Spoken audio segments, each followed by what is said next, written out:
Welcome to Gokul kitchen. இன்றைக்கி நான் செய்ய போகிற ரெசிபி அவல் உப்புமாங்க. இது வந்து உடம்புக்கு ரொம்ப நல்லதுங்க. இதை காலை டிஃபனாகவும் எடுத்துக்கலாம், ஈவினிங் டைமில் கூட செஞ்சு சாப்பிட்லாங்க. டயட்டில் இருக்கிறவங்க இதை வந்து அடிக்கடி எடுத்துக்கலாங்க. அவல் உப்புமா 5 நிமிஷத்தில் செஞ்சு முடிச்சிடலாங்க. ரொம்ப ஈஸியாக இருக்குங்க. நம்ம வீடியோக்குள்ளே போகிறதுக்கு முன்னாடி நம்ம சேனலை மறக்காமல் சப்ஸ்கிரைப் பண்ணுங்கள். பக்கத்தில் இருக்கிற பெல் பட்டன் ஆல் கிளிக் கொடுங்க. எண்ணெய் 2 ஸ்பூன், கடுகு 1/4 ஸ்பூன், வெள்ளை உளுந்து கொஞ்சமாக சேர்த்துக்கிறேங்க.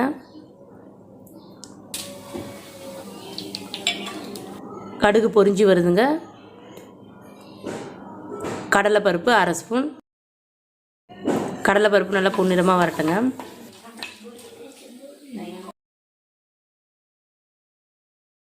ஐம்பது கிராம் வேர்க்கடலை எடுத்து வச்சுருக்கேங்க. இதை தோல்லாம் எடுக்கலைங்க, தோலோட தான் சேர்த்துக்க போகிறேன்.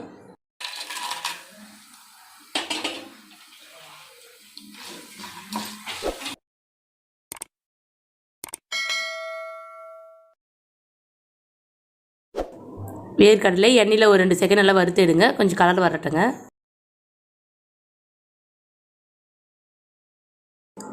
கடலைப்பருப்பு பொன்னிறமாக வறுத்து எடுத்தாச்சுங்க. இப்போ 1/4 ஸ்பூன் அளவு சீரகம் சேர்த்துக்கிறேங்க.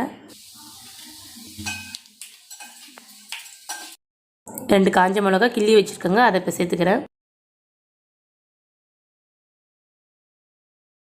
கொஞ்சமாக கருவேப்பிலை,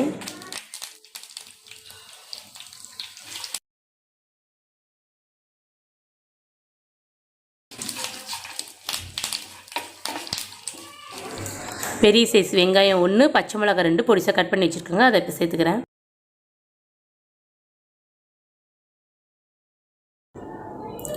உப்பு தேவையான அளவு. வெங்காயம் பொன்னிறமாக வர வரைக்கும் நல்லா வதக்கி எடுத்துக்கோங்க.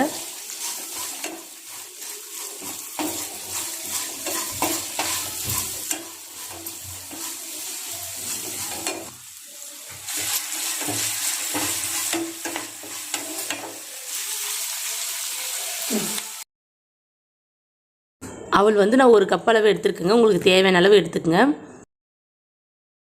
கொஞ்சமாக தண்ணி சேர்த்து அவலை கழுவி எடுத்துக்கலாங்க.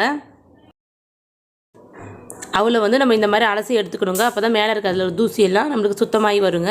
இப்போ கழுவுனதுக்கப்புறமா 2வது டைம் தண்ணி ஊற்றிக்கிறேங்க. இது வந்து ஒரு 2 செகண்ட் அப்படியே இருக்கட்டுங்க. வெங்காயம் நல்லா வதங்கியிருக்குங்க. நம்ம வந்து அவலை வந்து முன்னாடியே ஊற வைக்க தேவையில்லைங்க, ரொம்ப குழகுன்னு ஆகிடும். இந்த மாதிரி வெங்காயத்தை தாளிச்சதுக்கப்புறமா நம்ம அவலை ஊற வச்சு உடனே சேர்த்துக்கலாங்க. மஞ்சள் தூள் 1 சிட்டிகை அளவு,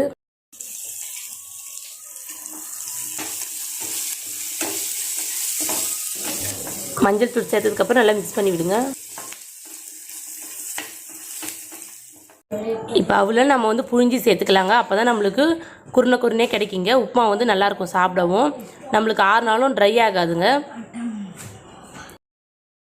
அவளை வந்து நம்ம வந்து ஊற வச்சு அப்படியே சேர்த்தோம்னா முழு அவ்வளோ இருக்குங்க. நம்மளுக்கு வந்து சாப்பிடவும் அவ்வளோ டேஸ்ட் கொடுக்காது.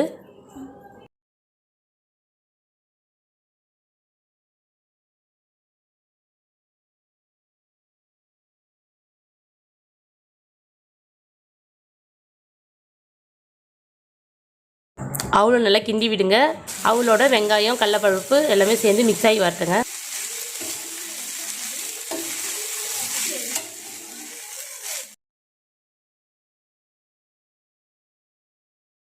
அவள் உப்புமா நல்லா கிண்டி விட்டாச்சுங்க. அடுப்பு சிம்மில் வச்சு ஒரு 2 நிமிஷம் அப்படியே வைங்க. இப்போ அடுப்பு ஆஃப் பண்ணிக்கலாங்க. இந்த பாருங்கள், இந்த மாதிரி குருணையாக இருக்குங்க. நம்ம புழிஞ்சி சேர்த்தோம்னா நம்மளுக்கு சாப்பிட இன்னும் டேஸ்ட்டு கொடுக்குங்க. இது கூட வந்து தேங்காய் சட்னி வச்சு சாப்பிட்டா அவ்வளோ சூப்பராக இருக்குங்க. இந்த மாதிரி செஞ்சு பாருங்கள். இந்த வீடியோ உங்களுக்கு பிடிச்சிருந்தால் லைக் பண்ணுங்கள், ஷேர் பண்ணுங்கள், கமெண்ட் பண்ணுங்கள். மறக்காமல் கமெண்டில் தெரிவிங்க. சப்ஸ்கிரைப் பண்ணுங்கள். பக்கத்தில் இருக்கிற பெல் பட்டன் ஆல் கிளிக் கொடுங்க.